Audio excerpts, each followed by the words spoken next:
Welcome to the I Am One podcast. On today's episode, we're spotlighting PSI's English Helpline, an incredible free resource available to anyone. It's a toll-free number that anyone can call or text to get basic information, support, and resources related to mental health during pregnancy, post-loss, and the postpartum periods. For this conversation, we're bringing in an expert, the lovely Lisa Zeitlin, a licensed clinical social worker, perinatal mental health certified specialist, and the English Helpline and Intervention Manager here at Postpartum Support International. Lisa does a fantastic job of answering all of our burning questions. So if you are interested in non-emergency support, know someone who is, or are just interested in learning more, sit back, relax, and enjoy this episode spotlighting PSI's English Helpline. Lisa, welcome to the studio. I'm so excited to do this because 17 years ago, I called what was then the warm line and left a voicemail, and someone called me back. This isn't about me. This is about the warm line. So, Lisa, tell us a little bit about yourself, and then let's dive into what it is that you do here.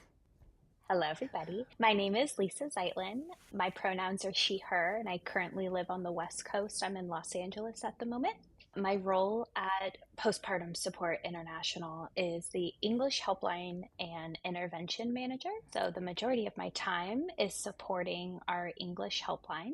Ooh, here's what else I wanted to know. What is your favorite controversial pizza topping? Oh, not on the list of questions. We're flying by the seat of our pants here. Controversial. I keep it pretty low key on my pizza. Oh, okay. But you live in LA. Yes. We don't usually. So here's the thing, like my partner and I, we don't eat pizza a lot. Like it's not part of our just like regular repertoire. Like it's probably once or twice a month, maybe. Is that a lot? Is that a little? I'm not sure. That's pretty normal. That's a normal amount of pizza Is that normal? consumption. Okay. Yeah, maybe like once a month, maybe. Okay. I don't know.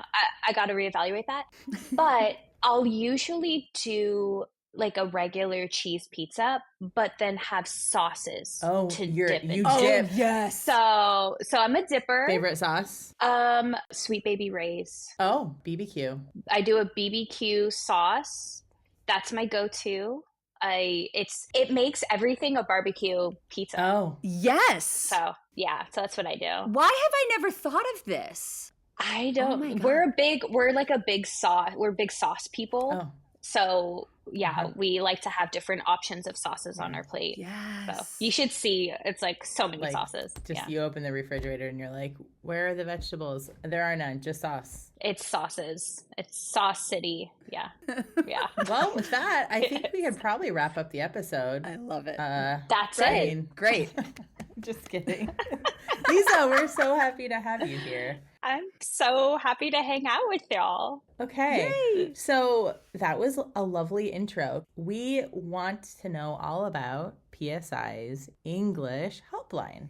And I'm emphasizing English because we have an English helpline and a Spanish helpline, right? Correct. So if you call 800-944-4773, you could either press 1 for Spanish or you can press 2 for English. And if you were to press 2 for English, that's where you can leave a confidential voicemail and a volunteer will reach back out to you. The helpline is a warm line. So volunteers that are on do not answer calls live.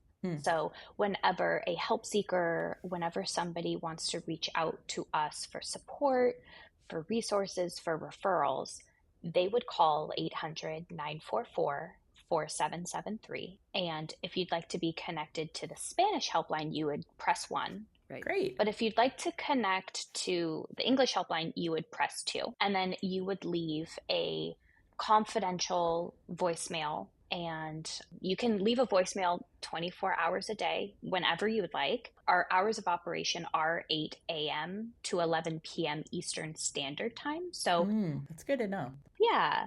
So you could leave a voicemail at any time. You could also text us at any time, but we will reach back out to you within those business hours or hours of operation when a volunteer comes into their shift. And then a volunteer will call back or respond to your text that's been waiting in the queue. I think that is so cool because Emily, a long time ago, like 17 years ago. Yep. Sorry, not to put a number on it, but oh, well, I did. You called and left a message. I did. I would have definitely felt more comfortable sending a text message because it just, to me, just felt a little less scary. Mm-hmm. Yeah. Maybe it's because I'm a millennial. I don't know. So am I. Barely. Oh, okay. That's, anyway. But anyway, not about us. I digress. But I think that is really cool because everybody's kind of got a different comfort zone around how they communicate with folks. So Totally. people can call the number or they can text. Awesome. Yes. Very cool. So folks can call, folks can text. And then there's also another option, actually. On the website, you go to postpartum.net, you can actually fill out an online form. Oh. So there's actually 3 ways. And they all end up in your queue, right? Like no matter what. Exactly. Yeah, exactly. So however somebody wants to take that step, Yeah. there is those 3 options. Wow. And whoever reaches back out to you will be a very compassionate, warm, non-judgmental person who is volunteering their time to connect back to other human beings. Yeah. Wow. Does it cost anything for a help seeker? Nope. Wow. Does not cost anything. Yeah. It's not for emergencies. It's for non-emergent emotional support, for perinatal mental health in particular. Right. But does not cost anything. It's a completely free support service for folks that want to reach out. So, Okay, can I ask a question? oh, sure. Perinatal. So that's like during pregnancy or postpartum. But I'm asking because I know the answer. Does this include post loss, post termination of a pregnancy? Or what if you're desperately trying to get pregnant? Have you ever had someone call for that too? We have, absolutely. Anyone who is connected with someone as well who is going through and navigating whatever it is they're navigating in that time. So in the perinatal period, like you had said, pregnant, postpartum, post-lost partners that are navigating it alongside them, Right. families. Like grandma or grandpa or like an older Yeah. sister or an aunt or whoever could Or a also- friend. Yeah. Yeah. Any and all. Like I'm worried about my friend. Any and all, absolutely. Yep, we get that. We get a lot of folks that are recognizing that their loved one or someone that they're concerned about just isn't themselves. Yeah. And they're noticing that and they're reaching out for guidance. They're reaching out for, for education themselves. They're reaching out for how can I support my partner, or what else can I do, or how can I help my sister during this time? And like, I know they need help, but maybe they Yeah. don't have capacity to look for a therapist or to Absolutely. find a support group or something like that. Or getting connected with a coordinator that's local in their Yes. area, or specialized. Absolutely. Yeah. We're here for any and all, and Yeah. anybody can reach out. That's so good. I love it. So what's the turnaround time? Did you say within 24 hours or 48 or? Yeah, that's a great question. Operationally, we never get outside that 24-hour window. So if someone were to reach out to our helpline right now, it's 11:35 a.m. Eastern Standard. Our volunteers have 24 hours to get back to them, Okay. but it's our goal to not get close to that. So it's our goal to reach out as soon as we get it. Yeah. Do you guys keep data about that? Like what's the average actual turnaround time? That's a great question. We don't, but every day I am operating from the lens of checking the cues, and each day the time resets. It's 24 hours and I'm always operating from that 24 hours. Yeah. But when we add volunteers to our shifts and to our staffs, we're getting closer and closer to not hitting that at all. So the volunteers that are on our helpline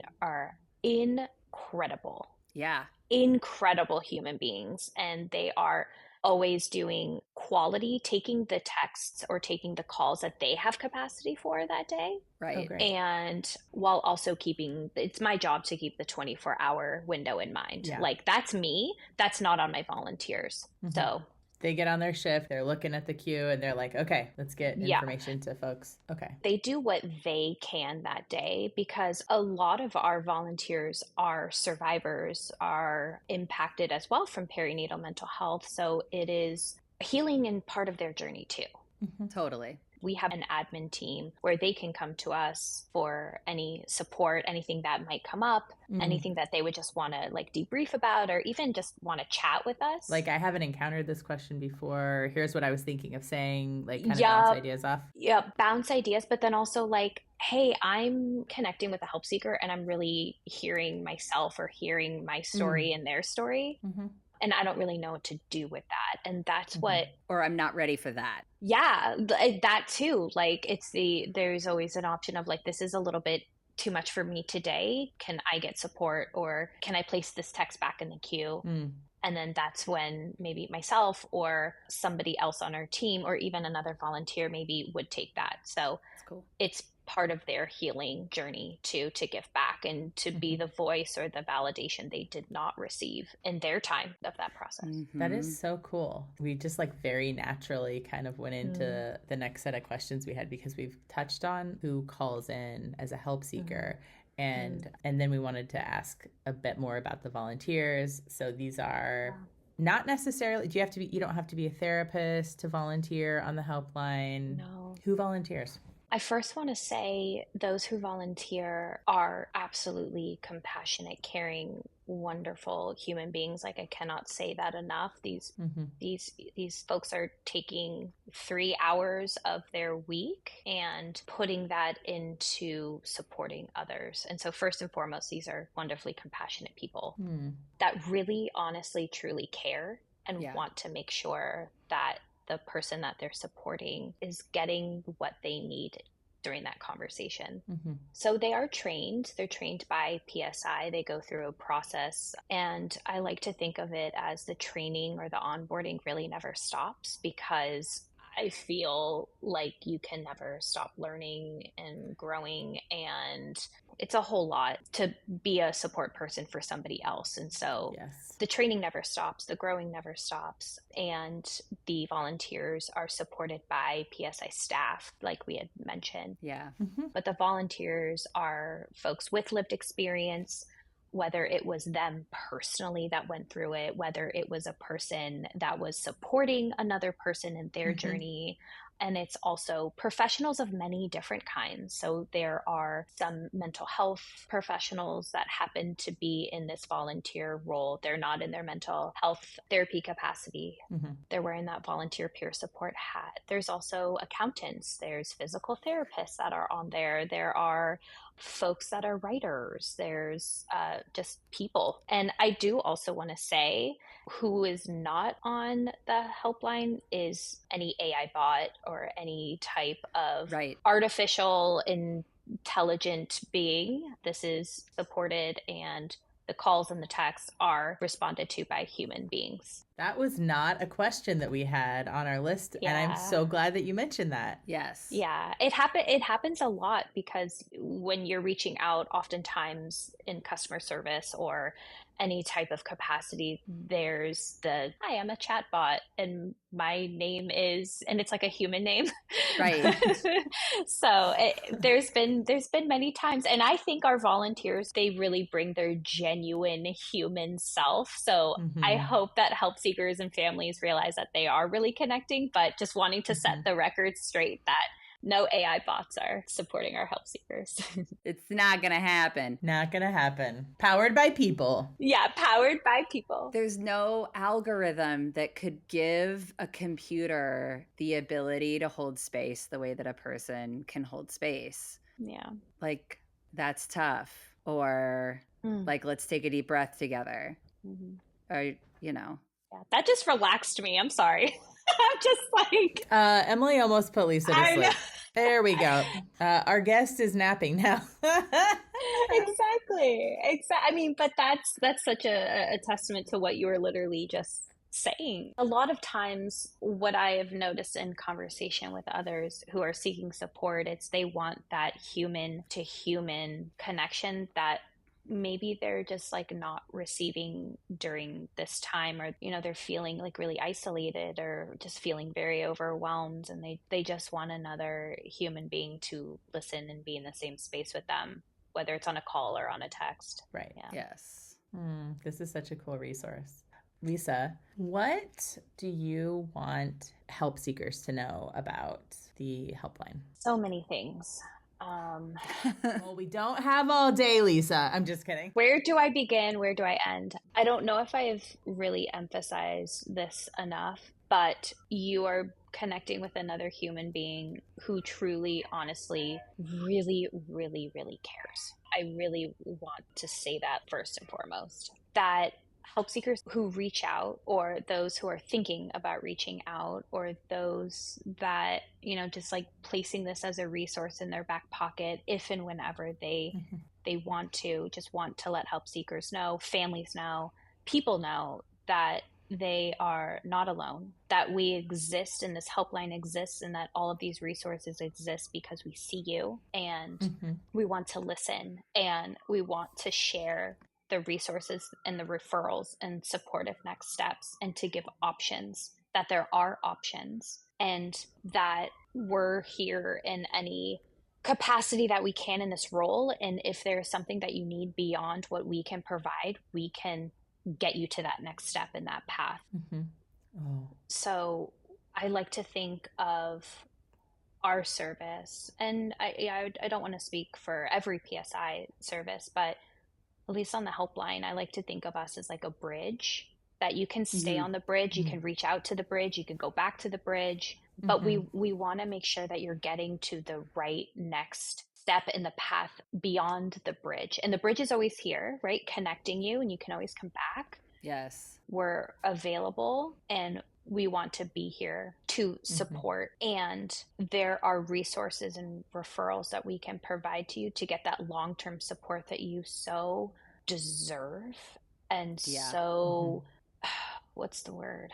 I think this is just a feeling that's coming up, right? Like there's just like really not words. It's like we truly, honestly want our help seekers to get the right support at the right time. Right. And if you find us, we're going to connect with you. We're going to hear you. We're going to be here. We're going to sit beside you. And we want you to get what you need. Right. When you need it. Which sometimes means people come back to the bridge. Like they get a connection. I mean, finding a good therapist is like dating. It takes time and effort. Absolutely. And the people who are reaching out to the helpline have diminished capacity. Yeah. Right? It's hard to ask for help, and it's okay to ask for help. And the cool thing is so many people, it sounds like, volunteer on the helpline, either use the helpline or really needed the helpline and didn't use it when they needed it. Know that so many of the people that you're going to be connected with have maybe not experienced exactly the same thing as you, but they've been in a similar place to you where they needed somebody to reach their hand out and help them get the resources that they needed. So that is so cool. And I also want to add a little bit more to that, kind of going back to the idea of who is the help seeker that's showing up on the other end of the line. And our help seekers are the experts of their own life, right? They're bringing themselves to another human being, showing up exactly where they are. And these are people that know their lives best. Sometimes they don't know what to do next, and that is okay. Right. Sometimes help seekers show up and they're like, I know exactly what I need. I need a therapist. I need a doula. I need a lactation consultant. And that's okay too. Wherever somebody is like exactly where they are, and we're going to meet them there. And we're going to provide the best support that we can in that moment and get them to that next step. When the text is ended, when the phone call is done, want to make sure that whatever they needed, they can receive, and they can call back, they can text back. Yeah, because maybe you thought being connected to a therapist was like the one thing you needed, but maybe you might need something else. So you call back and oh right, somebody on the other end of the helpline says, hey, have you thought about this support group? There's actually one happening tomorrow afternoon if you're available. I wonder if that might be of interest to you. And exactly. So Exactly. it's okay to try different things, right? Yeah. And I think giving them options in a way that they're ready to receive it is also really important too. Sometimes folks, will give a support group, we'll give coordinators, we'll kind of give everything. And they're just like, it's good to know this. I'm not ready yet, but I know that it exists. And thank you. And thank you for letting me know. And thank you for giving me the space. I know what to do next. Does some of what your volunteers do include, they're talking to someone, they're like, I'm Emily, I'm on shift right now, so I'm available to chat with you. And then does it also include things like, I want to pass along this set of resources? Like I'm going to send you a couple of links to like things on PSI's website or whatever. Does it include stuff like that? But it's like, I'm going to send you this, but like, let's keep talking. That's not part of the conversation necessarily. It's so help seeker by help seeker. Got it. Right? Yeah. Like we really do sit in the space with each help seeker, really listening, and we can't predict what they need, right? Like, and it's not the goal of like saying the perfect thing or like, what should I say in this text next? Perfection is not the goal. If it was, AI could do it because there would be a formula. Exactly. And so I try to tell myself too, as I'm connecting with help seekers, like perfection is not the goal. It's the space that is super sacred, and that's where the magic happens. And it's the listening, and it's really being in connection, in compassionate, supportive care with somebody else. That is the goal. Yeah. The goal isn't to solve it for them. We can't fix. We're not fixers. We're not able to come in because, again, the help seeker is the expert of their own life, and maybe what would work for me might not be, helpful for you in that moment. And so again, I personally, as a support person, a peer support person, like to give options. And then when someone is reaching out to us, starting off with those open-ended questions first, trying to give them the space of, well, how did you find us?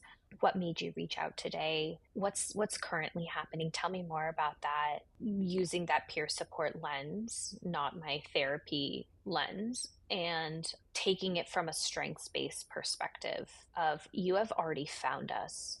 I'm so glad that you found us. Yes. There's so many times where I'm like, I just want to give you like the biggest hug, and I don't want you to have to suffer anymore. You don't have to suffer. With the right help for you, things can be better. You are not alone. We exist, and there's a whole organization and so many more as well that have niche and specializations. We exist because this is real. We know it's real. We hear you. This is not in your head. This is not your fault. You are not to blame. And there's so many people that are reaching out that are like, I don't know what's happening, but something's happening. Kudos to everybody who reaches out. Yeah. It's a hard thing to do. I mean, for some people. Yeah. It's courageous. There's so many opportunities to compare ourselves to other people. And if we're not seeing people having a hard time or hearing people don't have it all together or aren't super happy every second with their circumstances, then it's like hard to say the inside thoughts on the outside. I was just thinking that. So like the amount of effort that it took to self-assess, identify that I feel off enough, I feel something that isn't right, and then to decide to do something about it. And then to go on the journey to find, Googling or whatever, to get to the helpline, to make the call or to text or to fill out that form. The number of steps that it took to get there while you're not okay basically makes you a superhero.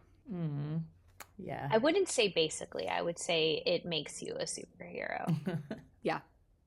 I think so. And the volunteers that are taking calls and texts are also holding that space too, of like, we know what it takes and what it has taken you to get here. Yes. We're so glad you're here. We're so glad that you found us. Yeah. Okay. So listen, now that we're all like teary.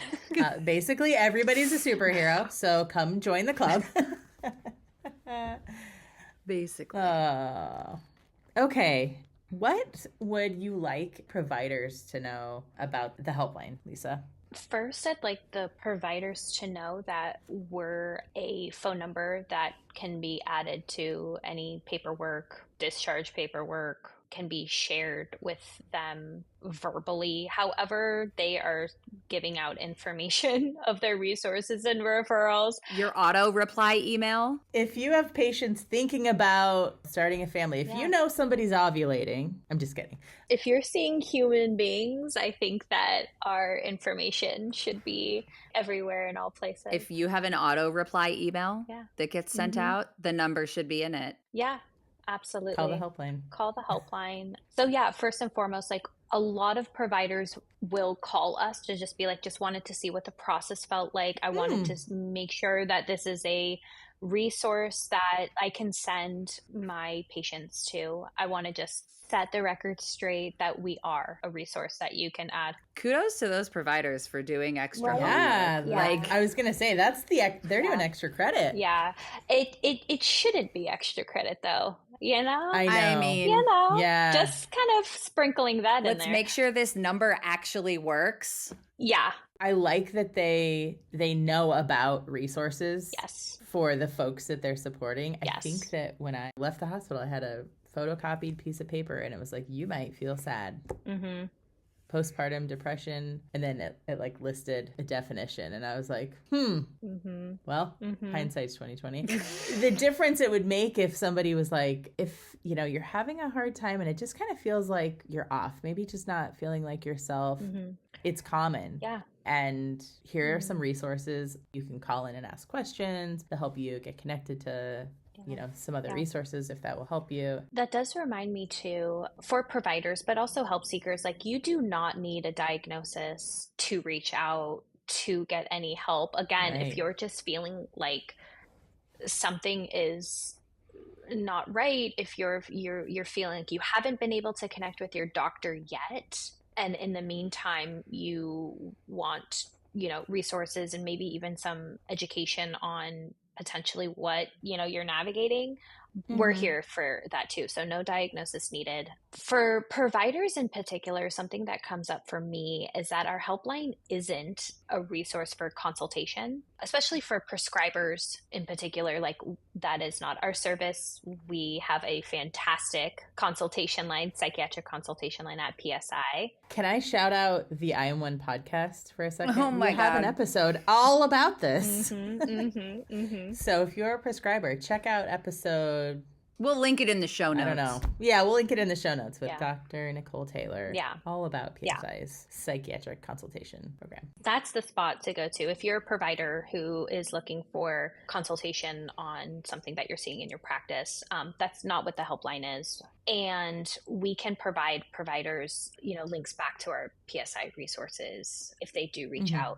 An additional thing that I think is important to say is that if a provider does give our information out, letting your patients know or clients know that we're not 24 hours. And so if they want their patient, client to be connected with someone immediately, they would either call the National Maternal Mental Health Hotline at 833-852-6262. Their call and text 24/7. So middle of the night, you need to connect with somebody, or it's during the day and you, for whatever reason, just want to text or call somebody, the hotline. An additional 24-hour service that we give out to any and all that can hear us, receive information, is 988 Suicide and Crisis Lifeline. They are also 24/7 and they are available, call, text.